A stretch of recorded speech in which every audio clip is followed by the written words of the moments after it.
আবেগতাড়িত কণ্ঠস্বরে এসব কথা বলতে বলতে গর্গ আর কথা বলতে পারেন না। যাদবদের এমন দুঃখের কাহিনী শুনে কৃষ্ণ ও বলরাম তখন বাকরুদ্ধ হয়ে গেছেন। বেশ বোঝা গেল কৃষ্ণ মনে মনে অঙ্গীকার করেছেন অদূর ভবিষ্যতে কংসকে হত্যা করে তিনি ওই দেশতাত্ত্বিক শাসন ব্যবস্থার অবসান ঘটাবেন। আচার্য মারফত নিজের জন্মকাহিনী শুনে আশ্চর্য হলেন কৃষ্ণ। এবার শুরু হবে কৃষ্ণের শিক্ষার ব্যবস্থা। সেদিন গোষ্ঠে যাবার সময় সমাগত হলো, কিন্তু কৃষ্ণের মধ্যে কেমন এক নিরাসক্তি জেগেছে। অন্য রাখাল বালকদের ডাকে তিনি আর সাড়া দিতে পারছেন না। বিদায়ের বাঁশি ওই শোনা যায়। আজ বাদে কাল কৃষ্ণ বলরাম এই পল্লী ছেড়ে আশ্রমে চলে যাবেন। যাওয়ার আগে যথার্থ নেতার মতো কৃষ্ণ উপস্থিত রাখাল বালকদের কাছে সব নির্দেশনামা দিয়ে গেলেন। তার অনুপস্থিতিতে কিভাবে কার পরিচালনায় কি কাজ কিভাবে পরিচালিত হবে সে কথাও বললেন। দেখতে দেখতে বিদায়ের ক্ষণ সমাগত হলো, কিন্তু কৃষ্ণ ঠিক কোন মুহূর্তে এই অঞ্চল ছেড়ে চলে যাবেন সে কথা কারো কাছে প্রকাশ করেননি। সকলের অজ্ঞাতে কৃষ্ণ ও বলরাম নির্দিষ্ট উদ্দেশ্য সাধনের জন্য দূর স্থানে অবস্থিত ঋষির আশ্রমে পৌঁছে গেলেন। যখন গোপ বালক এবং গোপ নারীদের কাছে এই বিচ্ছেদ সংবাদ প্রকাশিত হলো, তখন তারা আক্ষরিক অর্থে শোকসাগরে নিমজ্জিত হয়েছিল। কৃষ্ণ বলরামের অনুপস্থিতিতে গোপপল্লীর অবস্থা হয়েছিল অবর্ণনীয়। তবে রাখাল বালকেরা কৃষ্ণের নির্দেশ অনুসারে স্বীয় স্বীয় কর্তব্যকর্মে ছিলেন অবিচল। এই সময় মথুরা থেকে খবর এলো দেবকী খুবই অসুস্থ, শয্যাশায়ী। এই সংবাদ শুনে রোহিণী খুবই চঞ্চল হয়ে উঠলেন। তিনি গোপনে মথুরা গেলেন দেবকীকে দেখতে এবং বাসুদেবকে সান্ত্বনা দিতে। বসুদেবের গৃহের অবস্থা দেখে এবং দেবকীর শারীরিক অবস্থা দেখে তিনি খুবই চিন্তামগ্ন হয়ে উঠলেন। বেশ কিছুদিন মথুরায় থেকে দেবকীর সেবা শুশ্রূষা করলেন। তখন স্বামী সেবার সুযোগ পেয়েছিলেন। বসুদেবের সমস্ত স্ত্রীদের মধ্যে একমাত্র রোহিণী ছিলেন স্বামী অন্তঃপ্রাণ। স্বামীর সঙ্গলাভে রোহিণী হয়তো তার পুত্রের বিরহ ব্যথা কিছুটা ভুলতে পেরেছিলেন। যে 5 বছর কৃষ্ণ বলরাম বৃন্দাবনে ছিলেন না, তখন সুযোগ পেলেই রোহিণী বসুদেব আর দেবকীকে দেখতে আসতেন। এই সময় তিনি সুভদ্রা নামে একটি কন্যার জননী হন। বৃন্দাবনের 2 রাখাল বালকের সাহস, শক্তি এবং বীরত্বের খবর দ্রুত মথুরায় পৌঁছে গেল। বনে জঙ্গলে গরু চড়াতে গিয়ে হিংস্র বন্যজন্তুর সামনে দাঁড়িয়ে এই 2 বালক যেভাবে বীরত্বের সঙ্গে সংগ্রাম করেছেন তা অকল্পনীয়। কংস এই ব্যাপারটি নিয়ে খুব একটা চিন্তা করেননি, কিন্তু অরিষ্ঠবধ, কেশীবধ এবং শঙ্খচূড় বধের কাহিনী শুনে তিনি অত্যন্ত চিন্তিত হলেন। এখন আবার লোকেরা বলতে শুরু করেছেন যে কৃষ্ণ বলরাম নন্দঘোষের ছেলে নয়, পালিত পুত্র। কৃষ্ণ দেবকীর অষ্টম গর্ভের সন্তান আর বলরাম রোহিণীর প্রথম সন্তান। উভয়ই বসুদেবের পুত্র। কংস দেবকীর অষ্টম গর্ভজাত কন্যাকে নিজের হাতে বিনাশ করেছেন। রোহিণী থাকেন বৃন্দাবন আর বসুদেব থাকেন এখানে। তাহলে রোহিণীর সন্তান হলো কি করে? গণমুখ্যদের নিয়ে আলোচনা সভা ডাকলেন কংস। গণমুখ্যরা এই ব্যাপারে তাদের মতামত ঘোষণা করলেন। একজন বললেন, কৃষ্ণ নন্দঘোষের ছেলে বলেই শুনেছি, তবে বলরাম বসুদেবের ছেলে, রোহিণীর গর্ভজাত। শুনেছি বসুদেব ও দেবকীকে গৃহবন্দী রাখতেই বসুদেবের অন্যান্য পত্নী পিতৃগৃহে চলে গিয়েছিল। রোহিণী পিতৃগৃহে যাবার অনিচ্ছা প্রকাশ করলে বসুদেব তার বন্ধু গোকুলের নন্দঘোষের বাড়িতে তাকে রাখার ব্যবস্থা করেছিলেন। তখন কংস জানতে চেয়েছিলেন বলরাম রোহিণীর ক্ষেত্রজ পুত্র কিনা।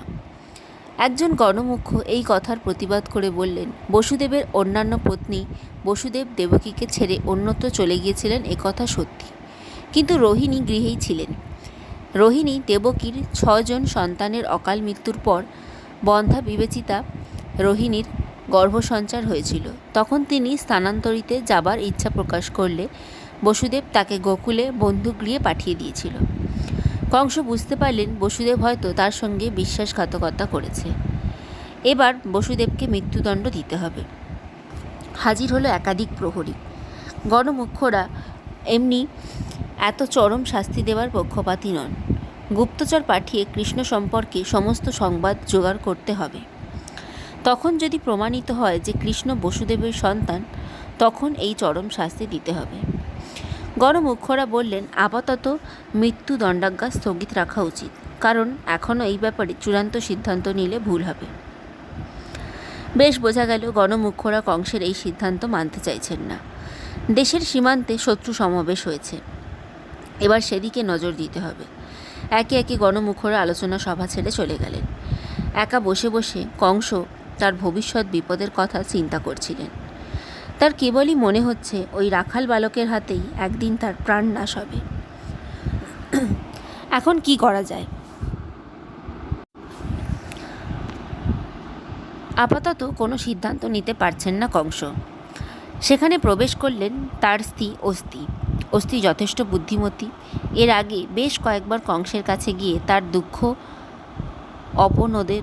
অপনোদনের চেষ্টা করেছেন। অস্তি ধীরে ধীরে বললেন, এক কাল্পনিক শত্রুর ভয়ে এভাবে সংকুচিত হয়ে দিন কাটানো কি শোভা পায় তোমার? তার চেয়ে তুমি রাজ্য শাসনে মন দাও। প্রজা বিদ্রোহ শুরু হয়ে গেছে, আর বেশি দিন তুমি এইভাবে রাজ্য পরিচালনা করতে পারবে না। সীমান্তে সৈন্য সমাবেশের কথা শোনা যাচ্ছে। এসব জড়তা এবং বিতর্ক ফেলে দিয়ে আবার পৌরুষের বলে বলীয়ান হয়ে ওঠো। মনে রেখো, এই বিশাল ভূখণ্ডের মানুষ তোমার মুখের দিকে তাকিয়ে আছে। অস্থির কথা শুনে কংস অবাক হয়ে গেলেন। তিনি নিজেকে বীর শ্রেষ্ঠ বলে ভাবেন, অথচ অন্তঃপুরবাসিনী অস্থি তার কাছে এসে সত্যি বলার সাহস রাখেন। তাই তো অস্থিকে বড় বেশি ভালোবাসেন মহারাজ কংস। অধ্যায় 4। কাশীর কাছে অঙ্গিরা বংশীয় ঘোর ঋষির আশ্রম। একসময় ভারতবর্ষের কয়েকটি গুরুকুল যথেষ্ট খ্যাতি ও প্রতিপত্তি লাভ করে, যেমন উত্তরাঞ্চলে কাশী, দক্ষিণাঞ্চলে কাঞ্চি এবং মধ্যাঞ্চলে অবন্তিপুর। কৃষ্ণ এবং বলরাম ঘোর ঋষির আশ্রমে এসে আচার্যকে শ্রদ্ধাবনত চিত্তে প্রণাম জানালেন।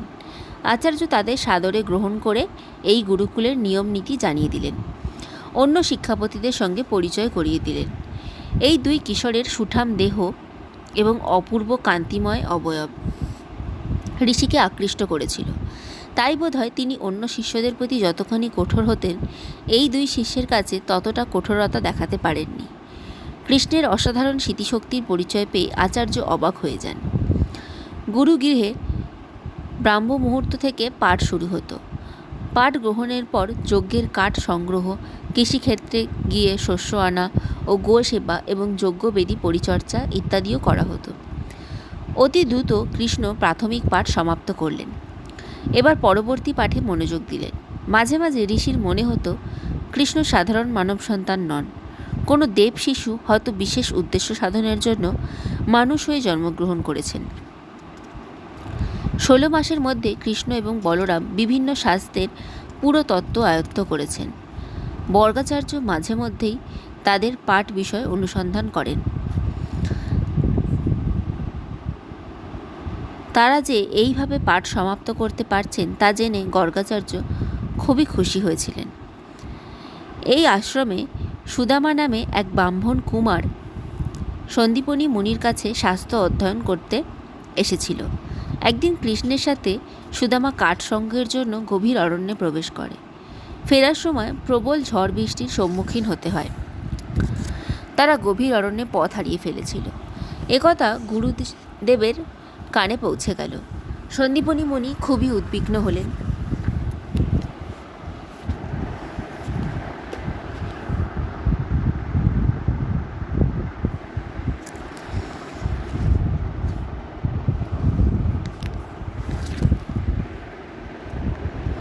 কয়েকজন শিষ্যকে নিয়ে তাদের খুঁজতে বেরিয়েছিলেন। শেষ রাতে তাদের দেখা পাওয়া গেল। আশ্রমে আসার পর তাদের শুশ্রূষার ব্যবস্থা করা হলো। এই আশ্রমে কৃষ্ণ বলরাম নানা শাস্ত্রবিদ্যা এবং 64 কলা আয়ত্ত করে ফেললেন। কৃষ্ণ হলেন সর্ববিদ্যা বিশারদ। এবার তিনি গুরু দক্ষিণা দেবেন।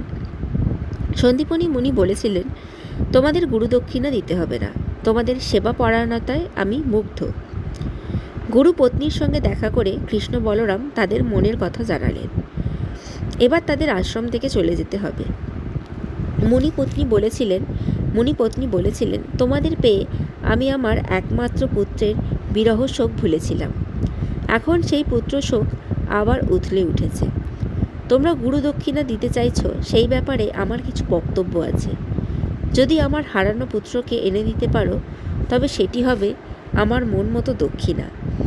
কিভাবে ছেলেটি নিখোঁজ হলো সে কথা সন্দীপনী মুনি কৃষ্ণ বলরামের কাছে ব্যক্ত করলেন। তখন পুত্রের বয়স ছিল 12 বছর। সমবয়সী এক মালাকার পুত্রের সঙ্গে মাঠে খেলা করছিল সে।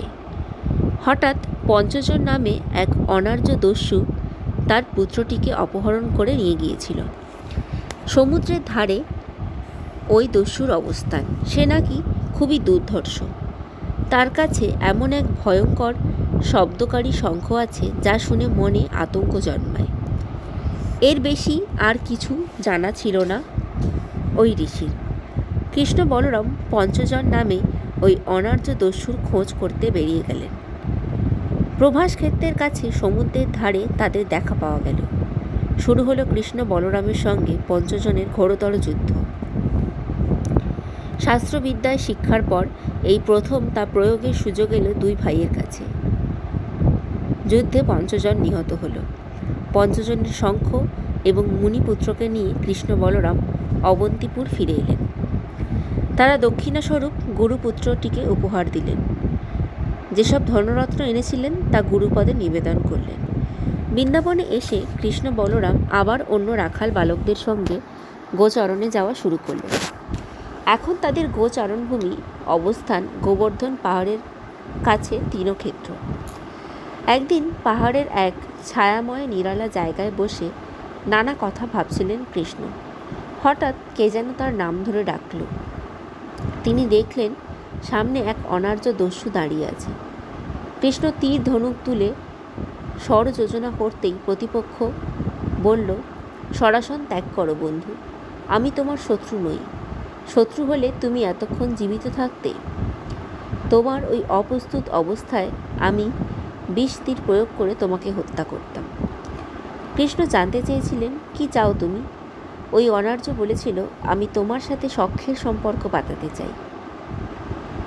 তার কাছ থেকে কৃষ্ণ জানতে পারেন সমস্ত আর্য জাতি তার শত্রু। ভারতীয়রা অর্থাৎ ভারতের আদিবাসীরা এমন কি ক্ষতি করেছে যে আর্যরা তাদের নিরাপত্তা কেড়ে নিচ্ছে। কংস তাদের ওপর অন্যায় অত্যাচার করেই চলেছে।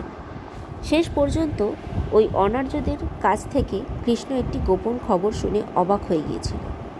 অনার্য বলেছিল যে কৃষ্ণ গোপ সুত নয়, তিনি মহামতি বসুদেবের পুত্র। কারণ ওই অনার্যদের পিতা সেদিন ঝড় বাদলের রাতে কৃষ্ণকে গোকুলে নিয়ে যেতে তার পিতাকে সাহায্য করেছিল। তার পিতা হলেন নাগ জাতির প্রধান অনন্ত নাগ, আর এই অনার্য হলেন বাসুকী। কৃষ্ণ জবাব দিয়েছিল, আমি কখনো কোনো বিবাদ ঘটাবো না, কারণ তোমার পিতার উপকার এ জীবনে ভুলব না আমি। তিনি যদি এভাবে সাহায্য না করতেন তাহলে আমার প্রাণ বাঁচত না। বাসুকী বলে, শোনো কৃষ্ণ, কংস আমাদের উভয়েরই শত্রু। চলো আমরা একসঙ্গে সঙ্গবদ্ধ হয়ে মথুরা আক্রমণ করি। কৃষ্ণ এই কথার কোনো উত্তর দিতে পারেননি। তখনও পর্যন্ত তিনি তার দলটিকে সংগঠিত করতে পারেননি। এখনও বোধহয় সে সময় হয়নি। বাসুকী কৃষ্ণকে উৎসাহিত করার জন্য সমস্ত গোপ জাতি বললেন, সমস্ত গোপ জাতি তোমার সহায়, মথুরাবাসী তোমার পাশে এসে দাঁড়াবে।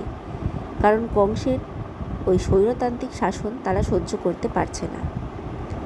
মথুরা সীমান্ত এলাকা অশান্ত। মাগধী সেনারা এখন সীমান্ত রক্ষায় ব্যস্ত। মথুরা আক্রমণের এই হলো সবচেয়ে ভালো মুহূর্ত। তবুও কৃষ্ণ নিশ্চুপ দেখে বাসুকী অবাক হয়ে যায়। আপাতত বিদায় নিতে বাধ্য হয় সে। শেষ পর্যন্ত কৃষ্ণ তার দুই প্রিয় শিষ্য শ্রীদাম আর উদ্ধবকে নিয়ে আলাদাভাবে আলোচনা করতে শুরু করলেন। ঠিক হলো ছদ্মবেশে তারা মথুরায় গিয়ে সেখানকার পরিবেশ পরিস্থিতি সম্পর্কে গুপ্ত খবর সংগ্রহ করবে। পরের দিন তারা সকাল থেকে সন্ধ্যা পর্যন্ত মথুরার বিভিন্ন স্থান ঘুরে ঘুরে নানা সংবাদ সংগ্রহ করে কৃষ্ণের কাছে প্রতিবেদন পেশ করল। মথুরার নরনারীর নৈতিক অবনতি এতদূর পৌঁছে গেছে যা কৃষ্ণের স্বপ্নের অতীত। প্রকাশ্য রাজপথে যুবক যুবতীরা অশালীন ব্যবহার করছে, নারীরা এমন পোশাক পরে পথে আসছে যা পুরুষের মনে কাম উদ্দীপনা জাগিয়ে তোলে। রাজ্যের সর্বত্র অসংখ্য পানশালা। কংস এইসব অব্যবস্থার পরিপোষকতা করেই চলেছে। দেশের যুবশক্তিকে পঙ্গু এবং অকর্মণ্য করে রাখতে না পারলে তিনি তার স্বৈরতান্ত্রিক শাসন ব্যবস্থার ধারাবাহিকতা বজায় রাখবেন কেমন করে? রাজনীতির ক্ষেত্রেও তিনি গণমুখ্যদের মধ্যে নানা বিবাদ সৃষ্টি করেই চলেছেন। একদল অন্ধ স্থাবক তাকে নানাভাবে সাহায্য এবং সহযোগিতা করছে। মথুরাবাসীদের দৈনিক জীবন আজ নরকের অন্ধকারে নিমজ্জিত। এসব কথা ভাবতে ভাবতে কৃষ্ণ অত্যন্ত বিষণ্ণ হয়ে পড়লেন। তাকে অচিরেই একটি সুদক্ষ সেনাবাহিনী গড়ে তুলতে হবে, কিন্তু এই স্বপ্ন সফল হওয়ার পথে নানা বাধা আছে। রাখাল বালকেরা কি শেষ পর্যন্ত শস্ত্রবিদ্যায় এত দক্ষ হয়ে উঠতে পারবে? তাদের নিয়মানুবর্তিতা, সাহস, শৌর্য এবং বীরত্ব সম্পর্কে কৃষ্ণের মনে বিন্দুমাত্র সন্দেহ নেই। এখন দরকার শৃঙ্খলাবোধ। কৃষ্ণ স্থির সিদ্ধান্ত নিলেন, যে করেই হোক ওই যাদব বাহিনীদের নিয়েই এক সুদক্ষ সেনাবাহিনী গড়ে তুলতে হবে। আর বেশি দিন অপেক্ষা করা যাবে না। কংস সেদিন মন্ত্রণা কক্ষে বসে নানা বিষয় নিয়ে ভাবছিলেন, আর গুপ্তচরেরা জানিয়ে দিয়েছিলেন কৃষ্ণ বলরাম রাখালদের নিয়ে একটি সেনাবাহিনী গঠন করতে চলেছেন। তাদের যুদ্ধের নানা কূটকৌশলতা শেখানো হচ্ছে। এর অর্থ কী? কৃষ্ণ বলরাম যদি সাধারণ বালক বা কিশোর হয়ে থাকে, তবে এভাবে তারা কিসের প্রস্তুতি নিচ্ছে? কৃষ্ণ বলরামকে চোখে দেখার জন্য কংস আগ্রহী হয়ে উঠলেন। তিনি এমন একটি ক্রিয়া অনুষ্ঠানের আয়োজন করতে চান যেখানে তাদের আমন্ত্রণ জানানো হবে। রানীদের কানেও এই অনুষ্ঠানের কথা পৌঁছে গেছে। অস্থি এবং প্রাপ্তি ওই কক্ষে প্রবেশ করলেন। প্রাপ্তি বললেন, মহারাজ, আপনার সঙ্গে একটা বিষয় নিয়ে আলোচনা করতে চাই। কী বিষয়? কংস জানতে চাইলেন। প্রাপ্তি রাগত স্বরে বললেন, আমাদের সঙ্গে পরামর্শ না করেই আপনি এক বৃহৎ আনন্দ মেলার আয়োজন করতে চলেছেন। লোকমুখে এই খবর আমাদের কানে পৌঁছে গেছে। এটা কি ঠিক? একটি বিব্রত হয়ে কংস বললেন, হ্যাঁ রানী, দীর্ঘদিন ধরেই আমি ভাবছি এখন দেশে শান্তির পরিবেশ বিরাজমান। এই অবস্থায় জনগণের মনে আনন্দ দেবার জন্য যদি একটি বৃহৎ অনুষ্ঠানের ব্যবস্থা করা হয় তাহলে কেমন হয়? আমাদের গৃহে যে পবিত্র হরধনু রক্ষিত আছে, আগামী শিব চতুর্দশী তিথিতে তারই পুজো হবে। সেই পুজো উপলক্ষে এক বৃহৎ যজ্ঞানুষ্ঠানের আয়োজন করা হবে। সেখানে দেশ বিদেশের নানা মানুষ এসে যোগ দেবে। এখানে অবস্থানকালে তারা যেন নানা আনন্দ লাভ করতে পারে, আমি তারই সুব্যবস্থা করব। প্রাপ্তি জিজ্ঞাসু নেত্রে তাকিয়ে বললেন, সেখানে কি শুধু রবাহুত জনসাধারণ যোগ দেবে, নাকি নিমন্ত্রিত অতিথিরাও থাকবে? কংস বুঝতে পারলেন প্রাপ্তির প্রজ্ঞা এবং বুদ্ধি কত বিস্তৃত। তিনি বললেন, নিমন্ত্রিত অতিথিরাও থাকবেন। মথুরার মিত্র রাজন্যবর্গ, শুভানুদ্দায়ী এবং গণ্যমান্য প্রজাদের আমন্ত্রণ জানানো হবে। ক্রিয়া অনুষ্ঠানে মল্লবীররাও নিমন্ত্রিত হবেন বলে শুনেছি। বৃন্দাবনের কৃষ্ণ বলরামও কি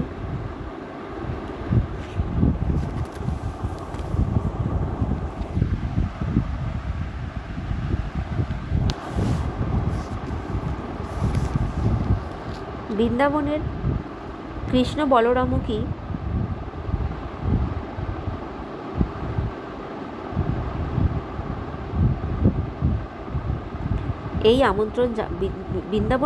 বলরামকেও কি এই আমন্ত্রণ জানানো হবে? এই প্রশ্ন শুনে কংস আবার বুঝতে পারলেন প্রাপ্তি তার তীক্ষ্ণ বুদ্ধির প্রভাবে তার মনের অবস্থা জানার চেষ্টা করছে। কৃষ্ণ বলরাম প্রসঙ্গ এড়িয়ে যাবার চেষ্টা করছিলেন কংস, কিন্তু তার এই প্রয়াস সফল হল না। তিনি বললেন, বৃন্দাবনে যারা অর্থশালী প্রজা তাদের নিমন্ত্রণ করা হবে। নন্দঘোষকে বলবো সে যেন তার দুই পুত্র কৃষ্ণ বলরামকে নিয়ে এখানে চলে আসে। অক্কুরকেও ডেকে পাঠিয়েছি, তাকেই বৃন্দাবন পাঠাবো সম্ভ্রান্ত গোপদের নিমন্ত্রণের জন্য। এবার অস্থি বললেন, মহারাজ, আমি স্পষ্ট বুঝতে পারছি কেন আপনার এই আয়োজন। এই অনুষ্ঠানের মাধ্যমে আপনি কৃষ্ণ বলরামকে চোখের সামনে দেখতে চান, তাই তো? আবার ধরা পড়ে গেলেন কংস। বেশ বুঝতে পারলেন তার দুই রানী যথেষ্ট বুদ্ধিমতী। আসলে কংসের মনে দৃঢ় ধারণা জন্মেছে যে কৃষ্ণই দেবকীর অষ্টম গর্ভজাত সন্তান। এই ব্যাপারে একটা স্পষ্ট মীমাংসা হওয়া চাই। শেষ পর্যন্ত তাই কংস এই পরিকল্পনা করতে বাধ্য হয়েছে। প্রহরী এসে অক্রূরের আগমন সংবাদ জানিয়ে গেল। কক্ষ ত্যাগ করার সময় অস্থি স্বামীকে অনুরোধ করে বলেছিলেন তিনি যেন গুজবে বিশ্বাস করে আতঙ্কিত অবস্থায় দিন না কাটান। এক বিরাট ভূখণ্ডের সর্বাধিনায়ক হওয়ায় তার ওপর অনেক দায়িত্ব অর্পিত হয়েছে। তিনি যেন এমন কোনো কাজ না করেন যাতে তার দোলাচল চিত্ততা প্রকাশিত হয়। অক্রূর আসার পর কংস তার সাথে নানা বিষয় নিয়ে আলোচনা করতে শুরু করলেন। তারপর বললেন, বৃন্দাবনে গোপল্লীতে গিয়ে তুমি বিভিন্ন গোপ নেতাকে নিমন্ত্রণ জানাবে। নন্দঘোষের দুই পুত্র কৃষ্ণ বলরাম যেন এই অনুষ্ঠানে যোগ দেন ক্রীড়াবিদ হিসাবে। সেই ব্যবস্থা তোমাকেই করতে হবে। দ্রুতগামী রথে চড়ে বৃন্দাবনে গিয়ে কৃষ্ণ বলরামকে নিজের সঙ্গে আনার চেষ্টা করতে হবে অক্রূরকে। অক্রূর বুঝতে পেরেছিলেন কোন উদ্দেশ্য সাধনের জন্য কংস এইভাবে এক আনন্দ খেলার আয়োজন করতে চলেছেন। যজ্ঞানুষ্ঠানের দুদিন আগে অক্রূর বৃন্দাবনের পথে রওনা হলেন। অক্রূর হলেন এক অত্যন্ত বুদ্ধিমান রাজনীতিবিদ। তিনি বুঝতে পেরেছিলেন এই যজ্ঞের আয়োজন করে কংস কৃষ্ণকে হত্যা করতে চাইছেন, কারণ কৃষ্ণই যে তার অন্তরক এই ধারণা কংসের মনে দৃঢ়ভাবে প্রবেশ করেছে। অথচ কংস নিজেই দেবকীর অষ্টম গর্ভজাত সন্তানকে নৃশংসভাবে হত্যা করেছেন। আবার কৃষ্ণকে তিনি কেন দেবকীর অষ্টম গর্ভজাত সন্তান বলে ভাবছেন? অক্রূর নানাভাবে কংসের মনস্তত্ত্বের একটা দিক বিশ্লেষণ করার চেষ্টা করছিলেন। একসময় কৃষ্ণকে বাঁচিয়ে রাখার জন্য অক্রূর আপ্রাণ চেষ্টা করেছেন। ভাগ্যের পরিহাসে তাকে এখন আবার অন্য ভূমিকায় অবতীর্ণ হতে হয়েছে। কংস কৃষ্ণকে হত্যা করার জন্য যে জঘন্য ষড়যন্ত্র করছেন তার রূপায়িত হবে অক্রূরের দ্বারা। পর মুহূর্তে অক্রূর বুঝতে পেরেছিলেন নিয়তির এই খেলায় লুকিয়ে আছে মঙ্গলময় শুভ ইঙ্গিত। তার দৌত্যই হয়তো কৃষ্ণ এ যাত্রায় বেঁচে যাবে।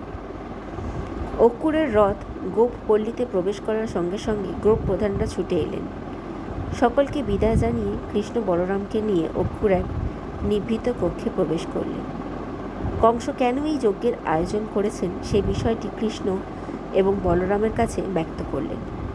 সব শুনে কৃষ্ণ জানতে চাইলেন, এ বিষয়ে আপনার কি উপদেশ? কংস আমাকে বলে দিয়েছে আমি যেন তোমাদের সঙ্গে করে সেখানে নিয়ে যাই। আপনার সঙ্গে আমাদের যাওয়া কি সঙ্গত হবে? অক্রূর জানতে চাইলেন, বলো কৃষ্ণ, কংসবধের জন্য তুমি কোনো পরিকল্পনা করেছো কিনা? কৃষ্ণ বললেন, আমি আমার বেশ কিছু অনুচরকে আগামীকাল ছদ্মবেশে মথুরায় পাঠিয়ে দেব। সেখানে মেলা উপলক্ষে অসংখ্য মানুষের সমাগম হবে, তাই আমার অনুচরেরা গোপনে অবস্থান করতে পারবে। এছাড়া নাগ প্রধান বাসুকী তার অনার্য সৈন্য নিয়ে ছদ্মবেশে আমাদের সাহায্য করবে। এখানকার সব কিছু ঠিকমতো সাজিয়ে আগামীকাল আমি মথুরায় পৌঁছে যাব। কংস আমাদের মথুরায় অবস্থিতির কথা জানার আগেই অতর্কিতে তাকে আক্রমণ করব। একথা শুনে খুবই খুশি হলেন অক্রূর। তিনি বুঝতে পারলেন বয়স কম হলে কি হবে, ইতিমধ্যেই কৃষ্ণ এক দক্ষ রাজনীতিবিদ হয়ে উঠেছে। অক্রূর বললেন, তোমাকে একটা গোপন কথা জানিয়ে রাখি। তুমি দুপুরের আগেই মথুরায় পৌঁছে কংসের সংবারণকারিণী কুব্জার সঙ্গে দেখা করার চেষ্টা করবে। কুব্জা তোমাকে যজ্ঞগৃহের গোপন পথের সন্ধান দেবে। এছাড়া তুমি কুব্জার কাছ থেকে এমন অনেক গোপন তথ্য সংগ্রহ করতে পারবে যা তোমার এই পরিকল্পনার সহায়ক হবে। বলরামকে রেখে কৃষ্ণ একাই তার অনুচরদের সঙ্গে দেখা করে বাসুকীকে সংবাদ দিতে বললেন, যাতে বাসুকী ছদ্মবেশে যথাসময়ে মথুরায় উপস্থিত হয় সে কথা বলা হলো। কৃষ্ণ ভাবনাকুল চিত্তে পল্লীতে ফিরে এসে গোপ বালকদের সঙ্গে দেখা করে নানা বিষয় নিয়ে আলোচনা করতে শুরু করলেন। কৃষ্ণ বুঝতে পারলেন যে করে হোক ওই দস্যুকে বিনাশ করতেই হবে, না হলে মথুরাবাসীদের এই দুঃখ কষ্টের অবসান হবে না। যতক্ষণ পর্যন্ত কৃষ্ণের এই পরিকল্পনা সফল না হবে তিনি এক মুহূর্তে নিশ্চিন্তে থাকতে পারবেন না। গভীর রাতে নন্দ কৃষ্ণের কক্ষে প্রবেশ করলেন। কৃষ্ণকে অনিদ্রিত অবস্থায় রাত জাগতে দেখে তিনি অবাক। নন্দ জানতে চাইলেন, তুমি এখনো ঘুমাওনি কেন গোপাল? কৃষ্ণ বললেন, ঘুম আসছে না। আপনি তো সবই জানেন। এই বৃন্দাবনে একমাত্র আপনি আমার জন্ম রহস্য অবগত আছেন। আমি জানি কি মূল্য দিয়ে আপনি আমাকে বাঁচিয়ে রেখেছেন। আপনাকে আমি যথেষ্ট শ্রদ্ধা করি। আপনার এই ঋণ আমি কখনো শোধ করতে পারবো না। তবে আমি যেন নন্দদুলাল হয়ে বেঁচে থাকি পৃথিবীতে, এটাই হলো আমার আন্তরিক মনোবাসনা। একথা শুনে নন্দের মুখে বিষণ্ণতার হাসি ফুটে উঠল। তিনি বললেন, আমরা সকলে ভাগ্যের ক্রিয়নক। এতে আমাদের কোনো কৃতিত্ব নেই, যেন এসবই তারই খেলা। আজ এই মধ্যরাতে এমন একটা মুহূর্তে আপনাকে আমার কাছে পেলাম যে আমি আমার মনের সব কথা আপনাকে খুলে বলতে পারব। আগামীকাল আমি যে কর্তব্য সাধনে অগ্রসর হব তাতে সফল কাম না হলে হয়তো আপনার কাছে সব কথা বলার সুযোগ হবে না। কৃষ্ণের এই কথা শুনে যে গুপ্ত ইঙ্গিত লুকিয়েছিল তা অনুধাবন করে নন্দের প্রাণ হাহাকার করে উঠল। তিনি বললেন, না গোপাল, আমি বেশ বুঝতে পারছি পরম শক্তিমান ঈশ্বরের অনুগ্রহে এই অভিযানে তুমি সফল হবে। কৃষ্ণ বললেন, আপনি আমাকে আশীর্বাদ করুন পিতা। আপনার অপূর্ব ত্যাগের মহিমা যেন আমি আমার কার্যের দ্বারা সফল করে তুলতে পারি। নন্দ বিশ্রাম কক্ষ থেকে বিদায় নেবার পরেও কৃষ্ণের দুটি চোখের তারায় ঘুম আসেনি। দেখতে দেখতে কখন প্রভাত হলো। পূব আকাশে সূর্যদেব 7টি ঘোড়ার রথে চড়ে অবতীর্ণ হলেন। কৃষ্ণ হয়তো তা বুঝতেই পারেন। তখন তিনি একাগ্র চিত্তে তার আগামী পরিকল্পনার কথাই চিন্তা করছিলেন। তিনি জানেন ওই পরিকল্পনা সফল করতে হলে প্রতি ক্ষেত্রে নজর দিতে হবে। কংস মস্ত বড় বীর, এ বিষয়ে কোনো সন্দেহ নেই। তার বীরত্বের প্রশংসা করেন কৃষ্ণ, কিন্তু তার মতো নৃশংস স্বভাবের মানুষকে পৃথিবী থেকে নিশ্চিহ্ন করতে না পারলে প্রজাদের মঙ্গল হবে না। মথুরায় অসংখ্য নিপীড়িত নির্যাতিত প্রজারা তারই মুখের দিকে তাকিয়ে আছে। এ বিষয়ে তার চিন্তা করার সঙ্গে সঙ্গে কৃষ্ণ আবার পায়চারি করতে শুরু করেন। তার সমস্ত অবয়বের মধ্যে তখন ফুটে উঠেছে নিদারুণ অস্থিরতা।